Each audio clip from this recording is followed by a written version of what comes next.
right, here we go. 3, 2, 1. Boom, and welcome to the Big Honker Podcast, brought to you by Gundog Outdoors. I'm Jeff Stanfield with the world famous Andy Shaver. You look dapper today, Try to be like you today with my little funny hat and shin gear vest. And what are you wearing? A t-shirt. It's not. It's going to be 70 degrees today. Wearing me out. 70 today, 80 tomorrow. Never going to catch you. And then in the 60s and then the 50s. You want me to start coordinating with you on days? Yeah. You'll be wearing camouflage starting Saturday every day. No, I don't wear camouflage. Or you'll be wearing, what do you call it? Flannel. Yep. Flannel. It's flannel season. Alex, are you a camouflage wearer? I hate camouflage. Everyone's going downstream. I'm going upstream. Everyone's a lab on a chest. I'm just one of the guys. You know, though, there is getting to be a trend of people are going to solids and flannels. They again. are. They're getting away from getting it. away from the camouflage, baby. You know, like shin and the vest they wear, the shin gear vest. I love them, and they're solids. I'm a solid guy. I'm a solid guy. I don't. I'm like you though. When I saw everybody going hard to camouflage and the camouflage patterns, I was like, we're pulling back, baby. We're doing something different. To me, you don't need it. They didn't need it back in the 30s and the 40s, and Nope. I mean they were hunting in dress shoes and slacks, and no, you don't need it. You know, and it's nice. I mean, camouflage is cool and stuff, but I don't know. I just even 20 years ago when I was guiding, doing all that stuff, running around, I was wearing Carhartts and a freaking heavyweight hoodie. Yeah. That was my deal. When I hunted as a kid growing up, there wasn't a lot of camouflage in the 70s anyways. You had the old Army camo, and that was about it.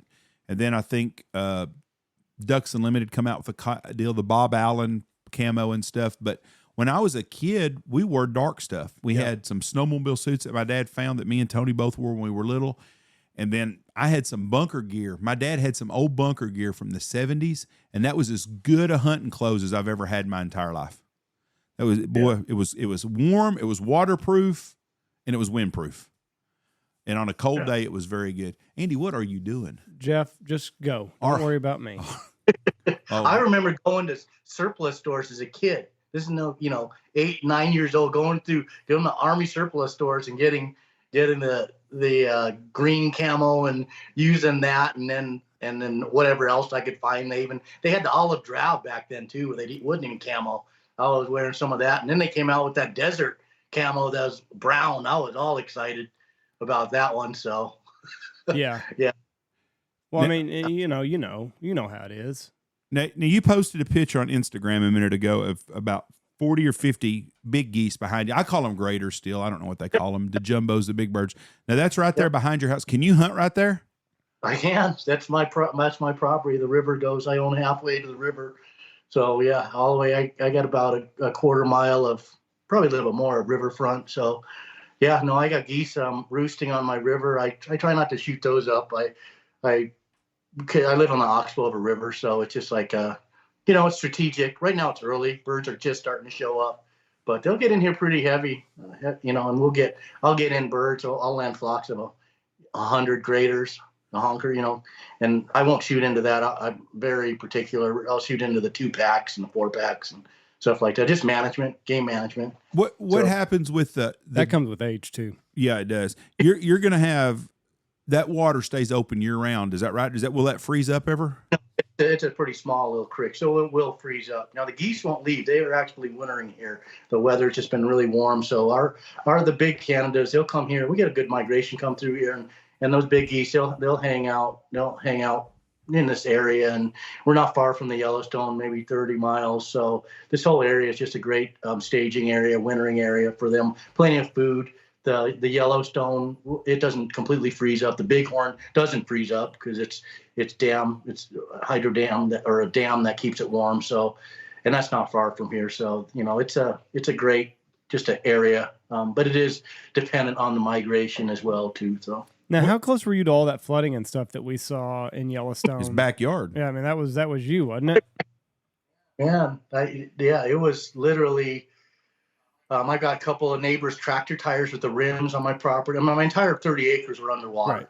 I'm still just working it out with the insurance on. Fortunately, the house didn't flood, but it did get into the crawl space and do some damage to the foundation. But it's a 112-year-old farmhouse that I'm remodeled, and so that's kind of nice now. I'm getting a brand new foundation for this 100-year-old farmhouse. But no, that was the worst flood that this area had ever seen. I mean, I talked to old timers, they're 90 years old plus, and they said they'd never seen anything like that. So, cross my fingers that was a one-time deal. And, it's just part of living in paradise. You got to deal with it. You live somewhere that's just absolutely beautiful. It's shit like that's going to happen. So, but we cleaned up well. I got some stuff I'm still doing at the back pasture, but we got our wheat field, which is turning into our hay field. That's all cleaned up and looking good. So, yeah, things are good now. Is all of the water like out of the fields now? Because I got to imagine that it was just everywhere. Has it all pretty well drained and dried up? Yeah, it took. I mean, just for my crawl space, it was damn near 2 months before that just completely dried out. And so the field, it was probably about a month before everything kind of dried up, but it changed the river. I mean, it moved stuff. It took out houses, as you guys saw, bridges. It was devastating. And the thing is, it's sad because we live in Montana. For some reason, I think this government thinks that Montanans can handle it, so they don't. They give shit. They didn't give a shit for assistance because we're living in Montana. We're Montanans. But you go down to south of Florida, and oh my goodness, everyone's freaking, getting. But because it dealt with a few hundred farmers and ranchers, it's no big deal. So yeah, isn't that funny? Whatever. And Texas is the same way. Like we always piss off the federal government, so we never get any sort of assistance. Like Right. just like fuck, they're Texans, they'll figure it out. That's exactly right. Whatever. Yeah, it pisses you off. What is how long does y'all's waterfowl season run through there? Do y'all run through the end of January? We run so the duck season, it depends on where it's at, because we are actually, Montana splits, half of the state is in the Pacific Flyway and the other half is in the Central Flyway. So we kind of follow, the rules, obviously, on the bird limits and stuff like that. But our where I'm at, I'm in the Central Flyway, and it is we start the 1st of October and we go till about the ducks goes to about the second week of January, and then geese goes almost to the end of January. So that's kind of our season. We close for a couple of days in October. But in the Pacific Flyway, you can get into birds there. It's kind of the same thing. They go to the end of January. So kind of they start a little bit later than us. So I think it would be so badass to come up to Montana and get to shoot mallards on one of them little creeks or something. Well, dude, I'm telling you, I got some connections that I don't know if you guys ever watched The Grind on one of the episodes called Small Water Ducks. It's in an area in western Montana that my really good friend just locked up this whole area and the farm that we actually filmed that on. And it is it gets down, when it gets down to zeros and stuff like that, there's the water that goes through there. It's only knee high, but it comes out of the ground at 43 degrees. So it never, ever freezes. So you can literally spit across this thing. And when it was ridiculous. We're shooting at birds at 15 feet, 20 feet, even yards. We're talking like you could hit them down with your gun barrel. They're coming in so tight and they're just packing these warm water creeks. But yeah, no, you guys, you're more than welcome. You know that. Anytime you guys want to come out, there's so many neat things as far as mallards. The big bread and butter here are going to be your mallards and your big Canada geese, your big honkers, your graders. That's going to be the bread and butter here. But yeah, it's neat. I can take you out on the river where we get to take jet boats up and shoot mallards. We can go on field hunt these things, mallards. Looking at the Yellowstone River as a backdrop. And jeez. It's pretty epic where I'm at. I've hunted all over this country, all the way down south, all the way to the East Coast, filming and doing all that stuff. And this is why I came back to Montana. It's just this is where I wanted to be. And I want to say something about Montana too. At Montana, there's a lot of great places out there. Better than Montana as far as the amount of birds and stuff. But what's nice about Montana is you just don't have the pressure that a lot of other people have. And that's because one thing is not everyone can just start a guide service. They really limit how many guides you can have and control that. So you don't have 30 outfits in a, 10 square mile radius or whatever. Now, how do they limit that? Do the guides there have to have like a outfitter's license? Is that kind of protocol? So in order to get an outfitter, you have to work for a guide, like I think it's like 110 or 15 days. He has to sign off it, and then you can start an outfitter. But you have to buy permits for each hunter you take out, and they're like $400 a permit. Ooh. So if you buy one permit, that costs you you can take that one hunter out twice, up to like 20 days for that year, that one time. So in order you're spending a lot of money in order to get those permits. And those permits, you just don't go buy the permits. You have to go find those permits from the guys who are selling them. So, yeah.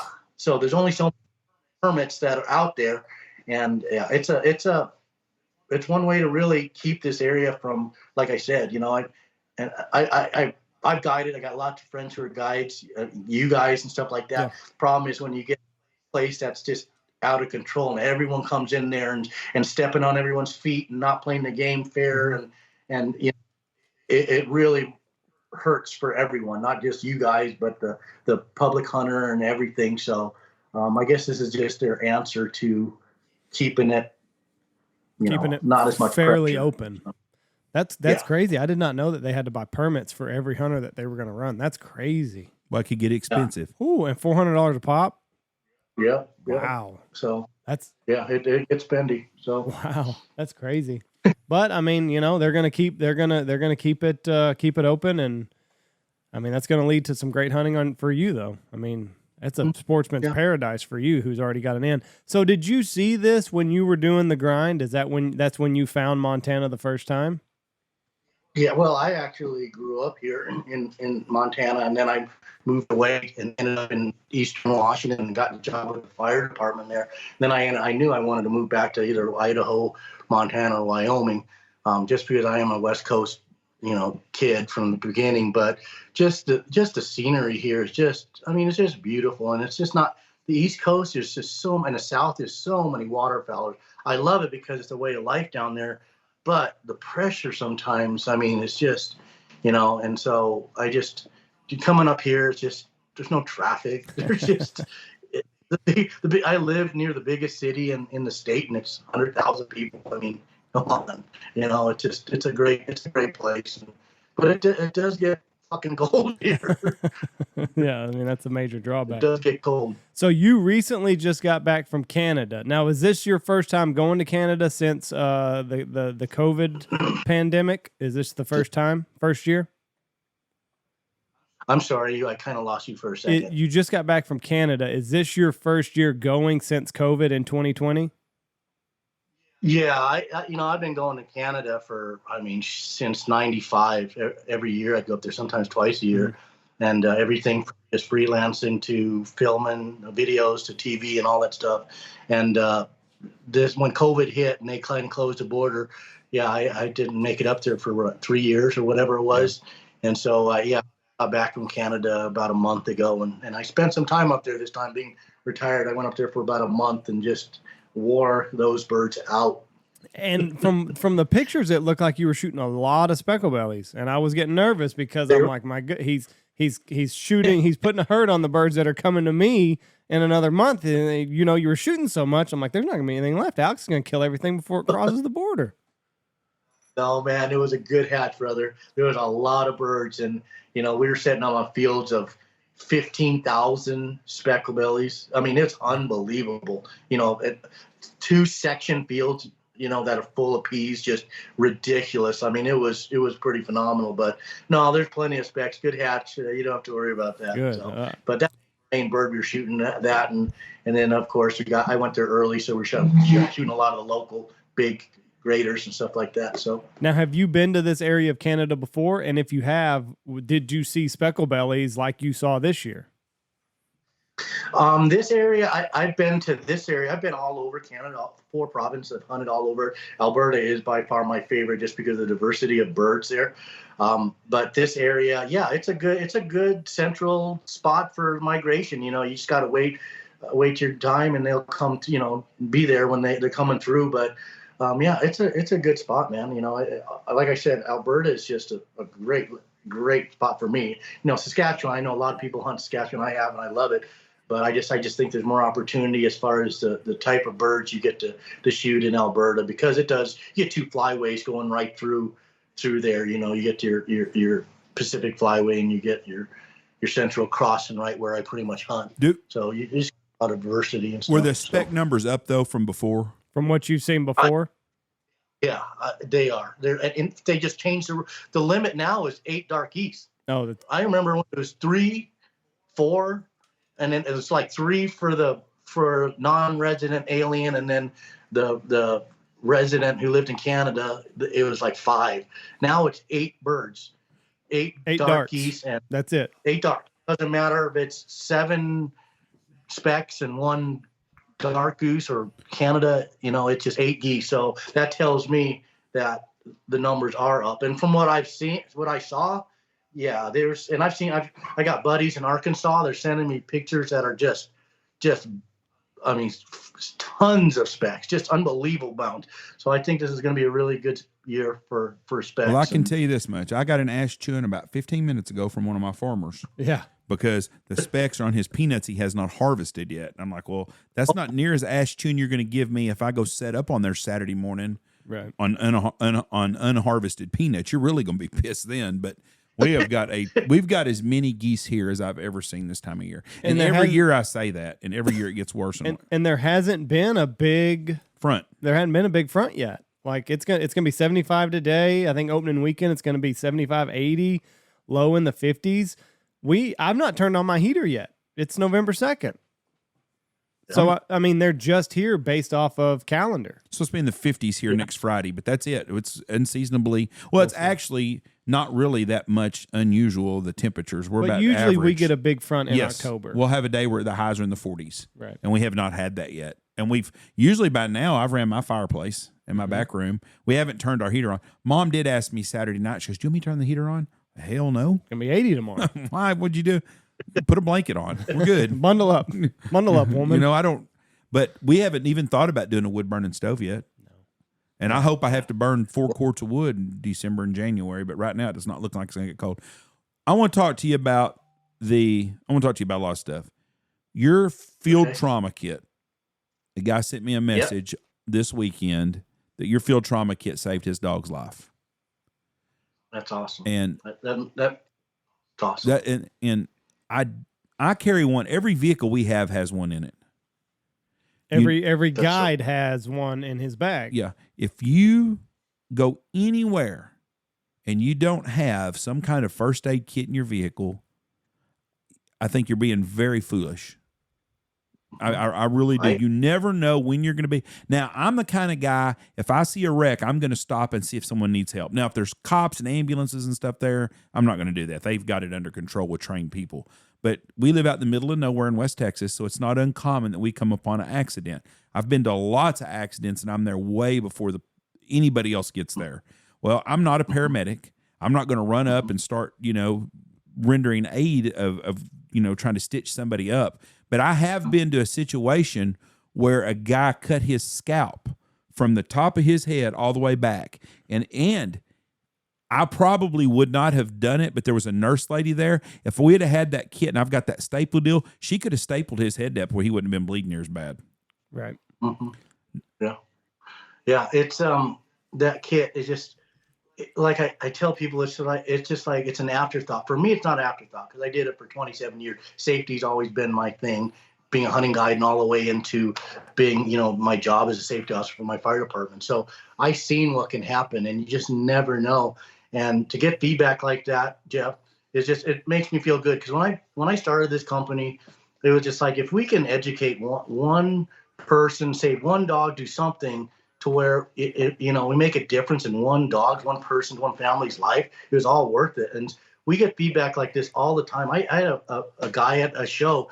He showed up on a 2-car double fatality accident, and 2 people died. He was there and he showed up to aid kit. He was able to render aid, stop the bleeding on 2 of the patients just with our aid kits, and they were huge kudos from the EMS, guys who arrived on scene, what he did. A lot of this stuff you buy, you don't need medical aid. It is just common sense. If someone's bleeding, to stop the bleeding. Right. That's the basics of first aid is you making sure that the bleeding stops. So, that's just basic stuff. And, you've got only so much blood in you. So something like that, it doesn't take a lot to figure it out. And so, I'm really proud of what we've done. And that's not the first time.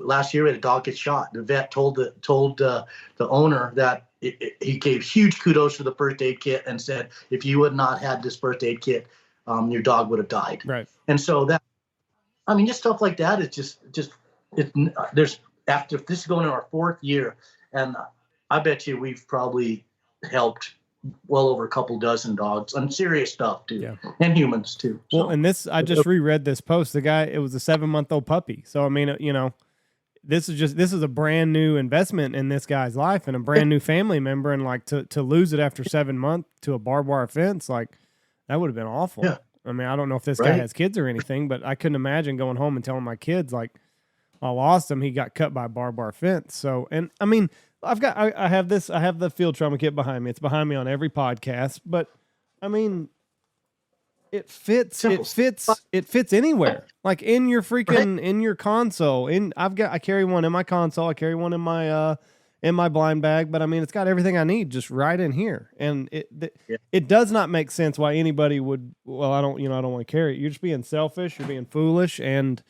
I hope one day you're not in a situation where you think, motherfucker, I wish I would have, And it's not, I mean, how much is it? It's not like it's a big $65.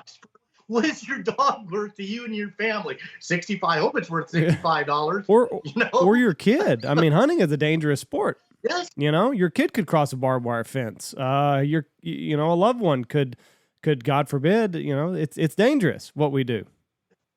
Yeah. And that's, I market it for dogs because that's my thing. But we have lots of people who've used this on themselves. That's what they use it for. And maybe I should do a job of marketing it for the hunters as well. But I think we're pretty smart. We can figure it out that this kit can be used. Right. This is all this, the same stuff that we use that as a EMT paramedic, same stuff we use in the field. This is not cheap stuff. This is professional grade stuff. And one thing I'm about to send you guys these, I got them packed up, and this is our latest product. I was telling Jeff about it the other day. This is our blood loss, okay, a wound care kit. Very, very compact. This is a no-nonsense kit. All that's in here is bandaging supplies, and this is just phenomenal for like those backcountry hunters or your upland bird hunters where weight might be an issue, or you got to fly in and stuff like this. You got everything in here to treat a wound, stop the bleeding, even a tourniquet's thrown in here. Super cheap, $20 online for everything in here. I mean, it's ridiculous. This is just so simple. Right. I'll be sending you guys a bunch of these for your guides and stuff, but just rather than having to tear a shirt or trying to use a belt for a tourniquet or whatever you need to do, this has got everything you need to take care of. Like I said, just, your barbed wire fence when you're hiking or stuff like that, with your dog or whatever. $20. So $20 is what it's going to run. $20. My God. It's $20. $20. I mean, you're going to blow that on fucking junk food at the convenience store going scouting. Right. Yeah. And that's the beautiful thing about owning the company and not being in big box. I don't have to give the profits to Cabela's or Bass Pro or Shields. I can sell this. I mean, I guarantee if I would have put this in there, it's a $30 kit. Yeah. I don't need that. I'm not greedy. I mean, I want to keep doing what I'm doing and building the brand and building awareness and safety in our sport. But it's also, if this kit, $20 kit saves a life, how good do I feel? How good do my employees feel who are working for the company? When I walked in the other day, I'm talking to one of the gals working for us, and I said, I just got off the phone with one of the guys we sponsor, and our aid kit saved a dog's life. She was so freaking stoked. She goes, that's why I love working for this company. Yeah. Because we're making a difference. Well, so the field trauma kit has got scissors in it. It's got, I don't know what you call these little things, the tweezer scissors. It's got the forceps on the end. Forceps, it's got tweezers on it. It's got a stapler on it. It's got an eye wash in case you get eye. It's got a cold deal, and it's got gauze, it's got tape and everything else. If you come upon an accident, I'm more on the people side than I am just the dog side on this. If you come upon an accident, this little thing right here is a major tool that any accident you come upon, someone that knows any kind of basic first aid can make a big difference in someone's life right there. Hand that to me, sure. No doubt. Like if that stuff, when we'd roll up in the fire truck and we'd in an accident, our kits obviously are a lot bigger with a lot more stuff in it. But that is the stuff that we would grab and use on almost every accident. It's just bandaging supplies. It's stopping a wound. It's hold hot packs, it's eye washing, but it's also stuff that I've seen needed in the field working with dogs, for forever. I've had dogs since I was 12 years old, hunting dogs. So it's just a very well put together, and we sell so many of those now, and people just love them and the feedback, and so it feels great to be able to, like I said, to do something that's now that I'm retired of the fire department, on a regular basis, me and my crew would make a difference in people's lives. But now that I'm retired, it's really neat to be able to continue to do that by providing, and it's just, this company is not about just providing product and stuff like that. It's also the education and awareness to the young hunters out there and the new dog owners that, you got a animal there that's got a heartbeat, that's got blood flowing through it. Take care of it, and that's what the whole mission of this company is. It's just not selling product. It's education, awareness, and it's getting across. I got so many people reaching out to me when they come to shows and talking about what they love the company and the message, and they started doing things with their chapters, like working with Delta right now or DU. That's a big one. We're getting ready to do some vendor programs and stuff. So no, it's a really feel good thing. And you've got this little emergency kit, like how to treat different things. So like you don't have to. Yep. That's also in there. So if you're not really sure like how to apply a tourniquet or anything like that, it tells you. I mean, you got how to apply a tourniquet, like what you should do, minor cuts, major cuts. So, I mean, how to treat and symptoms of what might be going on with your dog if it's got hypothermia or hyper. The thing is, the people that are, as hunters, we're not hunting in downtown Denver, downtown Dallas. We are hunting in rural areas, and it's a long way to veterinarian. I mean, we where we live at, and we are in we call it the Big Empty because it's a long ways to a lot of things. I mean, we're 45 minutes to Walmart. And that's, if you go back basis, that tells you your population center. We do have a hospital in Knox City. My nearest vet is 25 minutes from me at the lodge right now. If you go west from here, it's probably a lot. Well, the Sixes has a couple of vets, but anyways, it's 30 minutes to an hour to a vet when you're hunting out in the rural areas, anywhere you are, anywhere in America and stuff. And sometimes it's farther than that. Well, think about Canada. Yeah, that trauma kit right there is going to save a lot of dogs' lives. And it's probably going to save someone's life one of these days too. But it's just responsible to have something in your vehicle that you can. I've got two vehicles. My pickup truck, I've got one that's under the back seat, and then my the murder wagon, I call it my scouting rig. My scouting rig. I've got one in the console. It sits right there. I've got it and my pistol right next to each other, so I can shoot you, and then I can fix you up if I have to shoot you. I'll fix you when you're done being a shithead. But you have to. But it's just responsible out here because you never know what's going to happen, and you can't rely on cell service because I don't know about y'all, but cell service has gotten shittier and shittier in the last 5 years, and I don't understand how it can get worse, but it has definitely gotten a whole lot worse. So you never know when you're going to be somewhere and you can't get some help. And the frustrating thing is, if you are in a situation and it's a person, to have to wait for someone to help to come get you, it may be 30 minutes before a paramedic. We had an accident west of here this past summer, and we had a young man passed away in a construction accident. Yeah. But it took 45 minutes for an ambulance to get to where he was at. And then the helicopter, and it was nothing they could have done anyways. I mean, God bless that kid. It was just a bad deal. But when you're somewhere out in the middle of nowhere, even though you call 911, it might take a long time for someone to get there. And that might make the difference between, I don't know much about being a doctor. I tried to do some amateur gynecology when I was younger, but being a real doctor. So if I have to staple someone up on the side of the road, It's a last ditch effort, but it might save somebody's life. And you'll figure it out, Jeff. You will, because like I said, it's just natural instinct. What happens if you cut yourself good? What's the first thing you do? You put your hand on it and go, oh, shit. That's right. First thing you natural instinct to go, oh, shit, I can't lose blood. I got to protect this. And so it doesn't take a rocket science just to figure out, now maybe wrapping a dog's ear. There's tricks to doing that, and we are working on videos. I got a great vet I'm working with that we're going to start doing some tips on how to like wrap a dog's ear if it tears, because they're really vascular. They bleed quite a bit. But, the tip is basically two of those roll gauze, tie them together and basically just wrap the entire head. You don't try to wrap the ear. Right. You wrap the ear to the head. And, and so it just, but you'll figure that out. Guys are smart. Us duck hunters, we're resourceful. MacGyver was a duck hunter, I swear to God. 100%. I saw a dog. I did not realize how much a dog's ear would bleed. I saw it one time. It got snagged on a barbed wire fence. I thought the fucker was going to bleed to death. I thought the amount of blood that I saw, I thought he nicked his jugular vein in his neck, because the ear was kind of flapping the neck and it was throwing blood there. And I was like, this son of a bitch, he's nicked something big. And like, it was on a pheasant hunt. We stopped everything and started looking at him, and like just about the middle, from the middle inside of his ear down to the tip of his ear was a gash. But I saw him and I was like, oh geez, we're about to lose this little guy.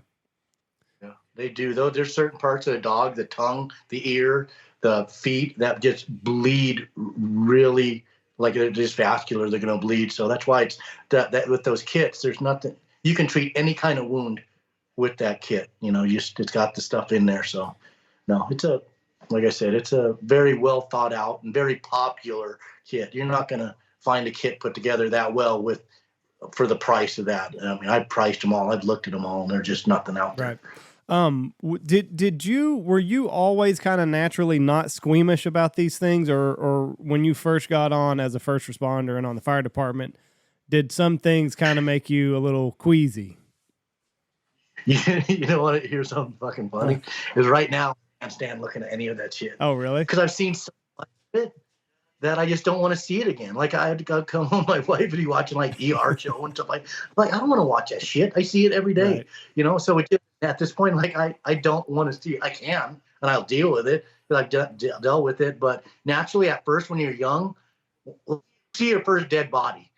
It's like a, whoa, but after you see them over and over and over, it's just like, well, just a dead body, but that's not normal either. Right. That's a problem people don't understand about PTSD and firefighters and cops and first responders. And it's not normal to see a dead body and go, oh, that's just a dead body. Right. It's just like you just shut that out and you're dealing with it later on in life, like where I'm at right now. So have you joined the volunteer fire department there? I try to. I talk to them and they would like me to go and do that, but it's just, man, I am so busy. I was just telling Andy before we got on this podcast that I have not been home longer than 2 weeks since June. Yeah. This is the longest stretch I've been home now. So it's just very, very difficult for me with the traveling I'm doing for the company and the hunting I'm doing and to make a commitment. So, but there is things like I've donated money. I'm talking about going in there and giving them some training on stuff like that, because I do have a lot of extensive knowledge. I did retire as a training captain for our department, so I know a lot of good stuff that I can pass on to these young, guys and gals working for the city that I'm living near. So yeah, I'm going to do something. My dad, when he retired from the fire department in Wichita Falls and we moved out here, they asked him about being on the fire department. Well, you got to go to them. You got to go to meetings every Monday. Right. Dad, what the fuck am I going to learn? What am I going to learn from you? No he's offense. Like, I don't mind helping and being in a fire, and I don't mind doing that, but I'm not going to a meeting every Monday. To learn something from someone that I've already been, he's been to more fires in 30 years than them guys had seen combined their whole life, and that's what's funny, because I know a lot of firemen that have moved to small communities, and I ask them, and they all tell me the same thing. No, I don't mind helping, but I'm not going to a meeting. Yeah. I mean, and that's another thing. Like I said, when I left that chat, my 27 years I did that. That's hopefully a quarter of my life. right. Yeah. So it's just like, that's a lot of time invested in seeing that stuff. And I've seen some horrific things and where I used to work. It was not a really nice place. So, and when you get to that point, it's like, no, I'm done. I want to enjoy the rest of my life. I want to spend time with my family. I want to go out and spend time in the field and hunt and fish. And, I just don't, I feel I've done my duty.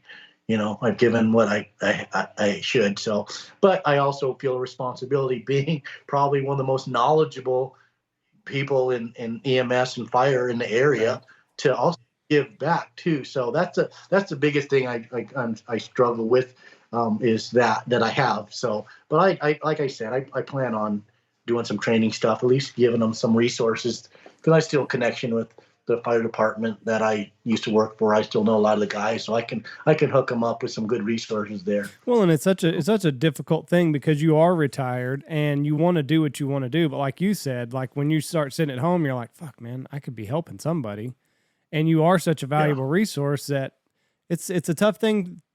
I feel for you, because I don't know that I would strike that proper balance either. Like, on one hand, you want to do what you want to do, and at a moment's notice, come to Texas or up to Canada or whatever. But at the same time, you'll always have a sense of duty about you.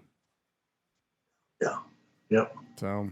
Yep. It is. You're right. I mean, it is. It's a struggle sometimes, but again, this company, this is just another mission. Like I said, if you're getting the feedback, like you guys just told me about that guy and that pup, and when I hear that more and more, I just feel, okay, this is my mission. This is what God has set me to go this direction, and this is what I'm doing now, and and I'm making a difference. I'm reaching out to a lot of people. Just your podcast is phenomenal. It's got a huge reach, and if we can get the message out, especially the young new dog owners, that animal, it's take care of it. Their lifespan is not very long, and their prime is even shorter. And so if you don't take care of those animals, hypothermia, getting a dog cold over and over and over, or hyperthermia, which I've had the exposure to excessive heat, you can't handle that anymore. So, I can't at the levels I have. So it's just something that, you have to just take care of yourself and your dog. And that's what the whole message is that I really trying to get across, and it's getting there. Like I said earlier, it's working. My dog is a part of my family. I mean, that's just the way it is. Like I would do the same thing for him that I would do for one of my kids. And absolutely, he is mine to protect. He's going to work hard for me out in the field, but at the end of the day, he's my responsibility. And to shortchange him in any way, I don't understand. I mean, he sleeps in the house, and you don't have to go that far if you don't want to with your dog, but he's a part of my family. He's a kid. No, you're spot on. And the old school way was like, oh, dogs, hunting dog, they're tools. Not anymore. These dogs sleep. This dog sleeps in my dog sleep in our house, in our bed. I mean, they're just part of the family. Like you said, if something happened with them, be devastated. How am I going to explain that to my wife, who just adores our two dogs? That's something that a client or a friend shot my dog because I let it break. Right. I didn't, or I let it get too cold and it went into hypothermia and seizures and died, which I've seen. So it's just like, it's just like they're not tools anymore. These are part of our family members. We love them. We spend lots of money. We spend a lot of money training them. I mean, it's nothing to have, several $1,000s into your dog. That's, that's nothing. No, exactly. Just to get to the point where you're hunting with it. And so, it's just all your listeners, man, if you're a new dog owner or you're a new hunter, just if you're getting a dog, it's a huge responsibility, and don't just think it's just something you can just, forget about it, because you got to feed it right. You got to take care of it. You got to make sure it's healthy. Just like you wouldn't feed your kids McDonald's every day. Right. Think about what you're feeding. Don't buy the cheapest bag of dog food in Walmart, and it's just like, what are you putting in that dog? You want that dog to last as long as it can. So anyway, you're an interesting guy, and you're a hell of a hunter. But in your family, you're number 2 because your daughter is a much more of a badass than you are. She's more of a badass. She shot a rhino. She shot a rhino, right? She had a fucking hippo. A hippo, yes. Shot a hippo. A fucking like 18-foot croc or 20-foot croc, and like the stories I could tell you guys, we could sit here and I could tell you stories of her that just blow your mind. Like she told a guide when this moose up in Alberta, and it was a goat guide, but he had tagged along with her, and they'd been hunting this whole time and all they could bring in was grizzlies. And she told the guide, she said, well, how about we try higher? She's telling this guide service, let's go higher, because these in Montana, the grizzlies, if they move in, they'll go higher. So let's try higher. So sure enough, they go higher. What do? They cut a fresh moose track. They get on this. All of a sudden, they call. Here comes this moose, steps out of the willows, about 200 yards, just a big bruiser for a Canadian moose. The guy, the outfitter, the goat outfitter who was there chirping in her ear. She turns to him and she tells him, "Shut the fuck up! I got this," and fucking crushed it. Re-racked it, hit it again, and went like 1 foot, stepped 1 foot and died right there. That's just one story of so many stories like that I got from her. But you're right, Jeff. She is a badass woman. She shot that hippo. My question I'm looking at the is, hippo here. What does it? Yeah. What do they eat like? I wonder if they taste any good, because it feeds a village. She said it was. Yeah, she said it was really good eating, and she said. She goes, Dad, I can't explain how life-changing this was for me when I took that hippo and it fed an entire village and took it to the school, and people were celebrating. There was fishermen that when they shot the hippo because it was in the water that stopped because they knew if they would have helped get the hippo out, they'd get meat. I mean, that's how important it is, how important hunting is to people like these anti-hunters. If there wasn't hunting, you would have chaos in Africa. Yeah. There would be hunting controls everything right now. These outfitters and everything. It's so important. Hunting is to these animals would be done. They'd be poached. Yeah, 100%. If you went over to Africa, to Zimbabwe or wherever, and you went over there to them and you said, "Listen, we're gonna show you how to make some tofu." Them fuckers don't want to eat tofu. They want some meat.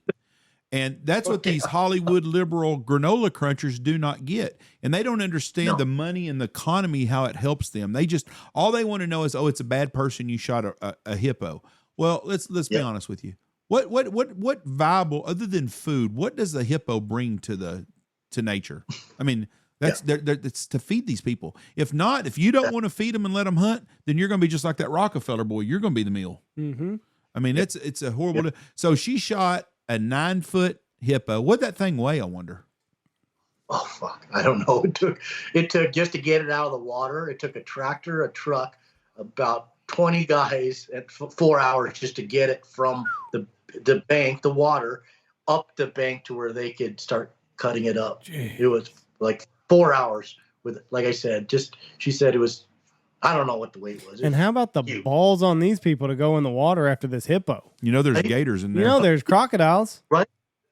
She's telling me the same thing. The stories when she smoked it in the water, they had to get in the water, and the outfitters, they didn't want to get in there. Hell no. The fishermen found it, and they had held it, and they'd holding it, and they're yelling at the outfitter to freaking get in there. There's crocodiles all over. They didn't. But they had to get in there, and they lassoed, they drug it back over. But no, it's a real deal. She goes, they don't want to get in that fucking water. No. How big were those crocs? You said 18 foot?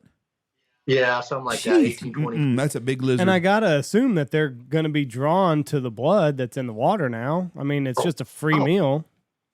No doubt, right? And you can get, and the water's all brown and murky, and there's a bunch of ways that I don't want to die. I don't want to be stabbed to death. I don't want to be burned alive.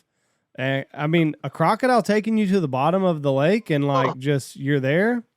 That's up there. I'd rather go in a nuclear explosion than to be getting by a 100%. crocodile or an alligator. I want the nuke to land on my head. If there's gonna be a nuclear explosion, I want it to land right on top of me. No shit. Just you're not gonna feel a thing. But I mean, those three things: stab, burned, and a crocodile taking you down. They're close. I just read a story the other day about some rich dude that had a yacht, and he was entertaining people or somewhere, and someone slid off the freaking one of the slides on the side, and a freaking great white nudged him. No way. Yes, did not bite him, just nudged him, kind of bumped into him and stuff. Let me tell you something. There wouldn't have been nothing left in my body because I would have shit everything. I'd have been nothing but skin and bones as soon as that happened. That'd been all she wrote for me. You are the food. Yeah. I'm telling you, yeah. Can you imagine 100%. then thinking later on in life? I love the water. I'm not scared of water anywhere at all. I'll dive in, swim anywhere. Now, the crocodile water, I don't want. But if it's clear water, I'll go in anything. But I would never get in the water up past my ankles again in my lifetime unless it's got a pool, unless it's a pool. There's no way I'd get in the ocean again. Because in the rest of your life, you're going to see them fucking eyes of that shark looking at you. Yeah.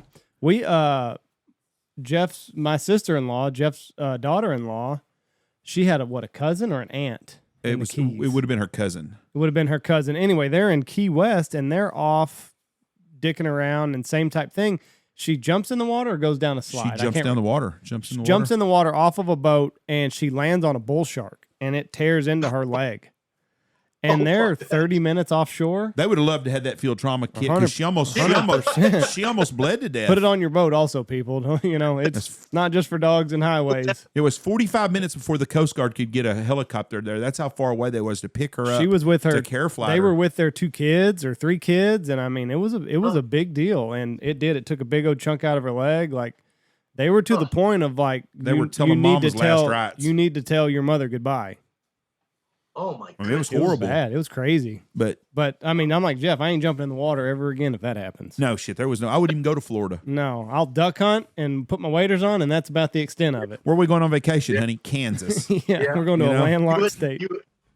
You wouldn't catch me body booting or No, No. fuck no. That's the same with the grizzlies. If I ever had an encounter with a grizzly, I wouldn't even leave Texas probably because you live in a place you have to deal with them. And everybody up north I know that has them, they're not scared of them. Oh, they won't bother you. Well, tell that to them fucking 2.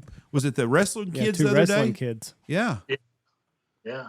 Well, the thing is, we just had a grizzly attack. I have a friend who has a bison ranch upriver here about 15 miles. He had a young grizzly come in and take out one of his bison. And so they're close by, and people think, oh, you know, we're in a river bottom, but we're not. I mean, you get those young ones that come roving around. But I talk to people who used to go up into the mountains and hunt all the time now, the locals and stuff. They don't do that shit no more. They're like, no, it's out of control. These grizzlies are not afraid of us. They're not. They need to be hunted. That's the thing. These grizzlies, like in Alaska, they need to be hunted, so they're afraid of it. And they're not. Yeah, you're like a chicken wing in Ethiopia. Fuckers are hungry and there's fucking food right there. They're going after your ass. That's exactly what the problem is. Did you read the story about those 2 wrestler kids? Yeah. Like, what a badass. He said he could feel it crunching down and would go. Shit. He would feel the teeth go through his skin, and he could tell when it had punctured the last layer of skin, and it was on his scalp or on his skull. Yeah.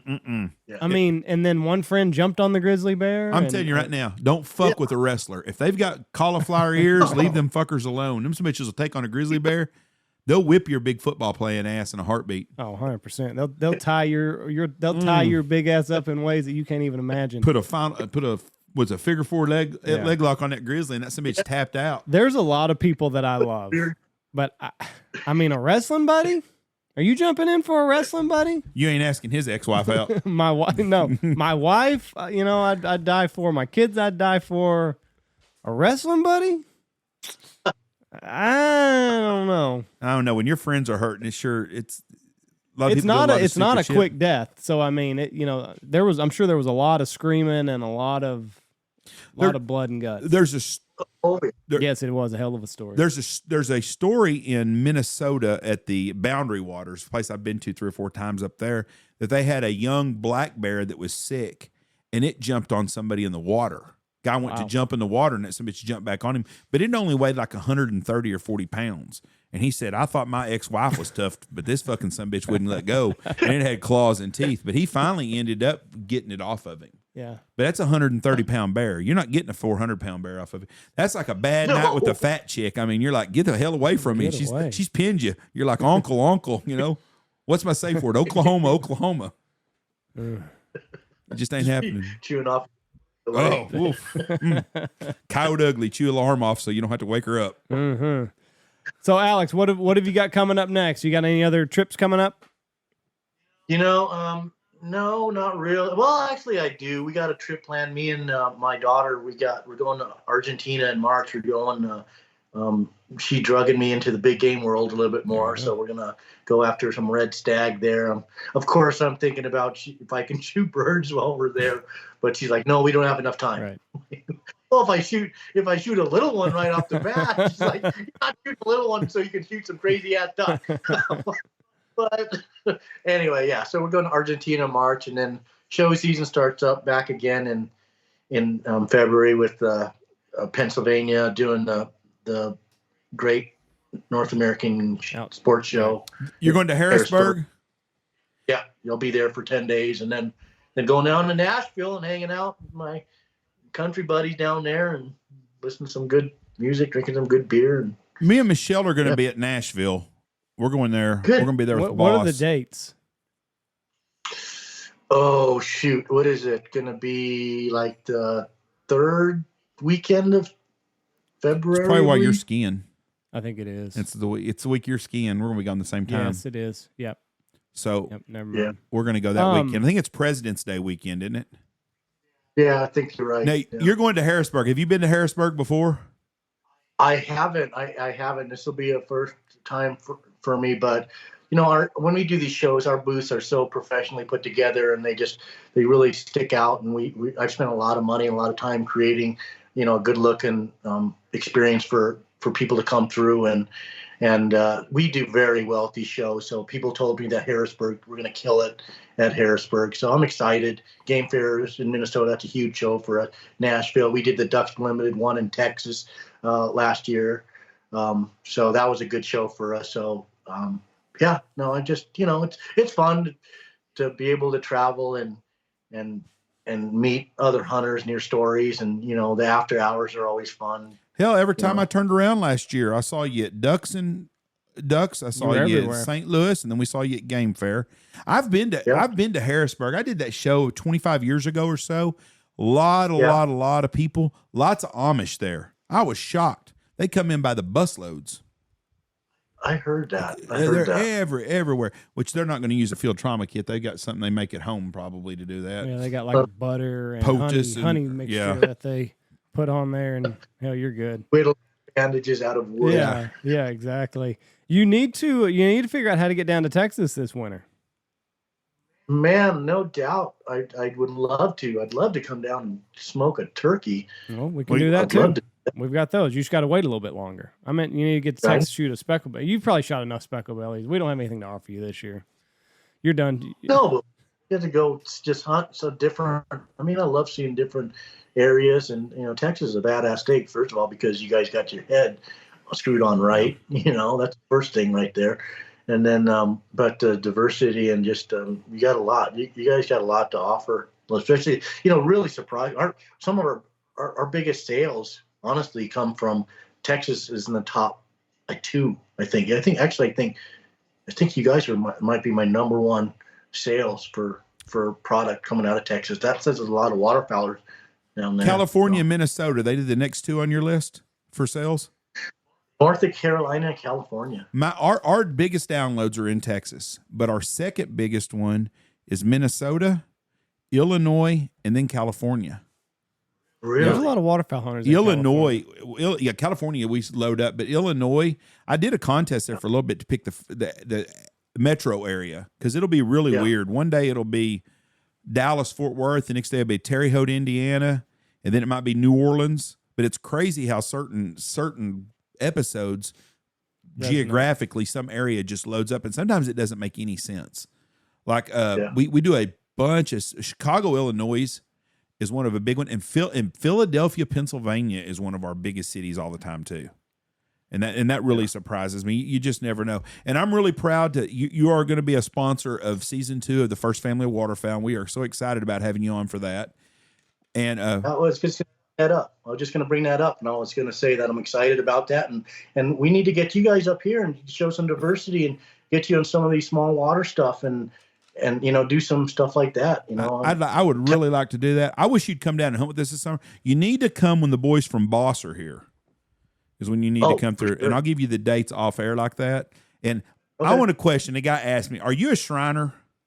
Because are you a Shriner? Because you have the liver to be a Shriner. I'm telling you right now. Well, that's years and years of practice. Yeah, I'm telling you.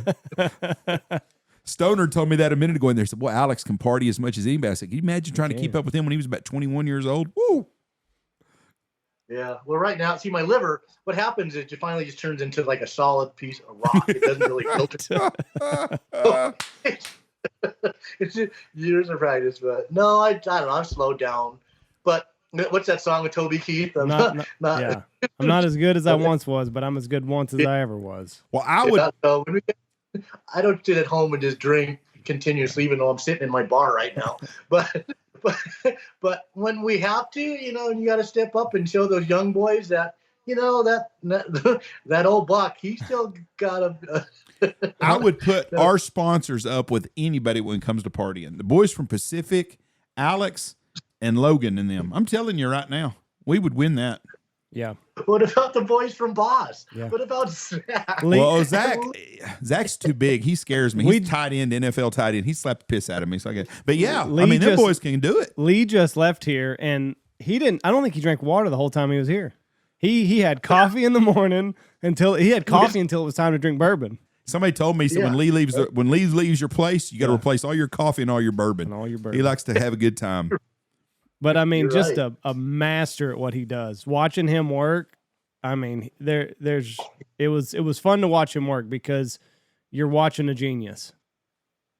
You're watching a legend, and people don't understand what he's done. I mean, at the age, what was he, 14 or 12 or something when he first bought his first professional camera body?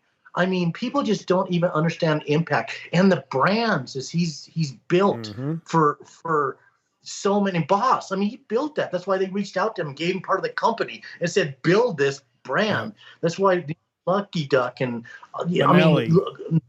Benelli, correct, and he worked for Dodge, and so no, the man is a dear friend of mine. I respect him like no other, because it's not just about. It's about he's such a giving person too.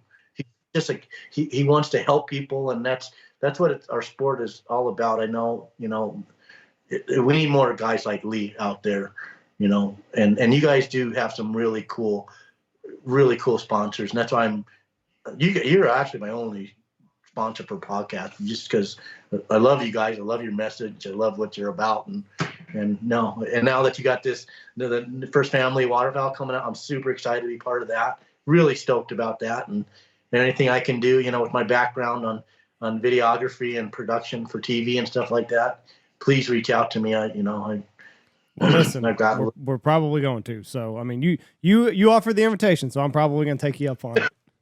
Yes, that's exactly right. But no, seriously, we'll give you the dates when Boss is down here, and if you can't make it work then, come another time. We'd love to have you down here. We'd love to get you on film and, showing you working with the dogs and everything. I mean, it would be great if you would come down here and hunt with us this waterfowl season. And if nothing else, we can shoot a turkey this spring. But we'd love to have you this waterfowl season. And I always say you really don't know a person till I'm talking a good outdoor person until you spend time in the field with them, and you sit there and in the blind and talk to them, and that's when it really comes out, or get them drunk. Yeah, those are 2 seconds. It's a close race to call, but in the blind or drunk, you're going to find out what the person's all about. Well, listen, Alex, it has been a pleasure as always talking to you, my friend. Hopefully we get to share a blind together here soon. Enjoy, the fruits of your labor. You've worked hard for this nice place in Montana, so enjoy it. Go shoot some small body water mallards, and we're glad you're on board with us. It's truly working with you is a dream. So we thank you for what you do. I appreciate you guys like you wouldn't wouldn't believe. So thank you again. You guys keep doing what you're doing. Keep getting the message out. Keep kicking ass. Love you guys. Take Love care you, of bud. yourself. See you. Bye. Bye. Alex Langbell. Another guy I'm jealous of. Man, I'd love to live in Montana like that. That water. That small body, like he said, you can spit across the some of the bodies of water that they hunt. That is so cool. And I mean, the ducks have just gotta just fall right into you. It's not like you got to worry about them far setting you. I could probably hit them. Probably 2 or 3 of them, maybe. Would you go 410 at that short of a distance? Yeah, with the boss, or would you still go 28? 28 or 410. I like my 28. If it's good, I like it. Just with the boss, it's the way to go. They just had somebody had shared a picture of boss today on IG with all the 28 4s. And I can't remember. Might have been Alex. Somebody shared it today. I couldn't remember who it was. But anyways, it was one of our other sponsors I thought shared it. It may have been just somebody I follow. But it was a 28 gauges. It was showing them putting them in bags. Who was it? Ramsey. It was Ramsey Russell's who did Ramsey. it. Yeah, I knew it was somebody that was. Another cool guy. Yeah, it wasn't him. Alex's last picture is with a shitload of mallards, so Yep. Don't feel bad for this guy. Another guy I'm jealous of, Ramsey. I wonder if anybody ever says, I'm jealous of Jeff Stanfield. I doubt it. Yeah, I do too. Tell you what, Alex can put a hurting on him. I just want to go back and talk to my counselors and my teachers in high school and say, listen, I didn't turn out real successful like you said I wouldn't, but I've had a lot of fun, so I bet it more than you have. I want to go back to that math teacher that said I wouldn't be able to carry around a calculator in my pocket. Yeah, you do every day. Every day. That's a full computer. Yeah, 100%. That's all that is. If I could go back to high school, I would apologize to some people. I would. Really? There's a couple other ones I'd like to slap shit out of, so I guess it evens out. All right. Thank y'all for listening to us. We appreciate y'all. We set a record month. We had record weeks. We just keep growing and growing and growing, and we appreciate it so much. All because of you. That's right. If it wasn't for y'all and y'all sharing it with people and telling people about it. So anyways, I do appreciate it. I do have a few dates left in December. Unfortunately, though, this podcast is about to come to an end. Huh? Because I'm about to win that Powerball. Oh. Well, if I win $1.2 billion Powerball up for grabs. You know what I'm gonna do? Build us a nice studio. And the same thing I'm doing right now. A big luscious studio with massaging chairs, and I would hire a producer. Yeah. I will have edited my last. If I win this $1.2 billion, Ryan Fox is on the payroll full time. which $1.2 billion you're going to take $500 million. No, you won't even get that. Yeah, the you get biggest close to winner it. in the last $1 billion Powerball was the United States government. I think Yes. they took home $700 million, and the poor schlub only got $400 million. I read that if this one would win, you would win $478 million. Well, here That's pretty close to I can 500. look at it right here. Are you taking the cash option? payment, or are I'm you going to taking- get the drip? Fuck no, I may not live one more day. I'm taking $478 million at once. I think. See, I'm young enough. I would take the payment. We'll go right ahead. Okay, here's what it says. Tonight's estimated Powerball is $1.2 billion with a B. If so, you need to decide whether to take the cash, which would pay out $596.7 million, or choose. Over how long? No, that's the cash out option. That's That's $596 million. $596. You told me it would only be less than 400. I think the person that won it last time was at a place that had state income taxes. Okay, so in Texas right now we would get $596 billion. So half Million. $596 million. Okay, Right. All right, but if Or you took choose the $1.2 billion annuity option that is twice as large but pays out over 29 years. how much do you get per year? I think you would just have to divide that. So that would be $30 million a year. That's what I'm doing. Okay, or you can take the $500 million and put it in with a trust fund and get back 8 to 10% and get $50 million a year. I don't know. You get 40 to 50 million a year, or you can take. But I'm taking this. I'm taking 496. But I understand. I think more people. Do you think that you're not going to go broke if you take the monthly option? No. Well, if you do, you got. That's Dad one time. Dad played the lottery one time. It was like $3 million. He goes, I don't know. I don't want to lose my Social Security. Yeah, that $2,000 a month. That shit's gonna last. I really don't want to win that because I don't want to lose my Social Security. So, Dad, are you really seriously? They can have mine. Send me $3 million because I'll never collect $3 million off Social Security. If I won the $500 million tonight, Shit. I will be here tomorrow at work. and I will be scouting this weekend. Damn. I will. So if you do it, you're gone. You got a week. You'd still work? Yeah, I would too. I love what I do. I would not. If I want, there's somebody out there that win in the lottery that said, "Fuck, if I win the lottery, I'm gonna call Jeff and try to buy his place." I mean, yeah, and it might be for sale for the right amount of money. It is for sale, and then I'll ride around and hang out with you because I like what I do. I would not. I would come to work. I wouldn't worry. If you thought I was a fucking world traveler now, you wait till I win that fucking lottery. From February 1st to September 1st, we would be doing our podcast remotely somewhere. Yeah, so take the 500 million and you got to pay taxes on that every year. You do have to pay taxes on that every year? Yes. So it's the same. I'm taking the cash out. I'm taking it all I because I don't trust Uncle Sam. I wonder what the accountant would advise you to do. Well, I'm sure we're going to get lots of messages from accountants telling us because we do on everything we get. You need to... And from now on, I'm telling you right now, we are not responsible for our guest past. No matter what they've done in their past or what they've done, we don't vet them like we're the government or an NFL team on a first-round draft pick. So if we have a guest on and you don't appreciate them or what they do, we don't vet them. We just get them on there to tell their story. Or what they've done in the past. That's their story, not ours. But back to the Powerball. I think you've got a while. So that was one thing that I'd read. If you win, you need to not tell anybody. You need to go under the guise of I'm afraid darkness. your mom would find out, though. No, I mean, you can tell them. But like family, friends, you got to keep that shit hush-hush until you get everything set up. So I shouldn't tell y'all if I win? Don't tell anybody. Don't tell a soul. Because the leeches, the hangers-ons come quickly. I'm not going to have that problem. I know who my friends are. So, and I know who the people are that But how much do you give them? If everybody, I'm telling you right now, if I won that tomorrow, every guy that works here would have a job for their life and a salary, a season salary. And they would work here during waterfowl season. They could go home and pick corn with Blake or whatever. But I would take care of everyone that's taking care of me in my life. Everyone that works here right now. How far back is this going? I would take care of Luke. See, because I think this is what Brian I need. Hall, I need guys. to say in some of this. Well, that you can. You're gonna blow some of my money. No, I'm talking about giving a guy $3,000 or $4,000 a month for the rest of their life. That's not a huge amount of money for that kind of money. But it makes a difference in someone else's life. You fucking cheapskate. You're gonna give somebody $36,000 a year or $50,000 a year. So Josh, you'd be pissed if I gave you $50,000 a year for the rest of your life. Yeah, that's not what you said earlier. You said 36. I said $3,000 or $4,000 a month. That's 4,000 is 48,000. Yeah, I would do that. That would take. Who would be mad at that for the rest of your life if you got that? Because I appreciate you working here and what you've done for me, and I would do that for everyone that worked here. Now, let me tell you, if I only win $14 million, that shit probably ain't gonna happen. Probably. If I win one of these lesser. But I would take care of everyone around here that's been here. Luke that worked here, Brian Hall, a lot of guys that I like that worked here. I would reach out. Yes, I would. I'm not a greedy person at all. I would be a great person to go to a restaurant and have dinner. I would leave $500, $1,000 tips because it ain't going to affect my life. You could never spend that kind of money.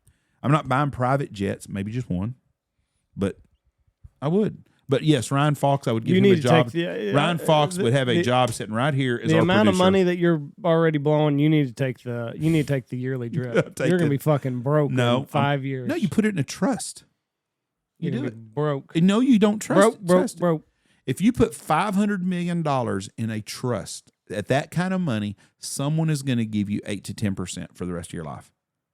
So that would be $50 million a year. If they tax it, you get $25 million a year. That's $2 million a month. Listen, Ron. I don't want to lose my Social Security. That would be 10% if you could find a place to do it. But it just at 8%. You'd get $2 million a month. My $2 million a month, I'm owning me a house in Kennebunkport, Maine, somewhere up there. I'm gonna have a house there. I'm gonna buy y'all a house in the mountains. Ain't no bank gonna touch my money. And just so they can go spend it and lend it. I'm burying it. You know another place I'd buy a house at? No. I would have me a place up North Dakota or somewhere. I'd buy me 1,000 acres up there. You move next to Alex. Or Montana or somewhere. I would do something like that. But I would buy me a house. Y'all gonna laugh your ass off. I would buy me a place in Puerto Rico. I thought it was a beautiful place. Oh, right. I would. I'd buy me a place there. I thought it was beautiful. The people are really, really, really nice. I could learn to speak Spanish better. And it's basically America. It is America. So I wouldn't. Would you have a problem having a home there? No. I think it'd be nice on the water. Boy, it was beautiful where we were at. Anyways, Maybe I'd rather be Keys. there in Florida. Really? I'd rather be down there than in Florida. Yes. Cost of living's I'd just rather be in Puerto Rico than Florida. Yeah. That's right. All right. So listen, if you suddenly if I'm suddenly not here, you know what happened. And listen, if one of our listeners wins that 1.2 billion, remember your favorite podcast host. Yeah. Or just call me and make me a hell of an offer on this place. We'll make you a good deal. And I'll throw in Andy for free. Get what you pay for. Yep. All right, everybody. Have a good weekend. Shoot them up. It's opening weekend a lot of places. Go check out our sponsors. Listen, go check out Gundog Outdoors. You can't put a price on safety and peace of mind. Shin Gear Outdoors. They're not just a wader company anymore. They got great jackets.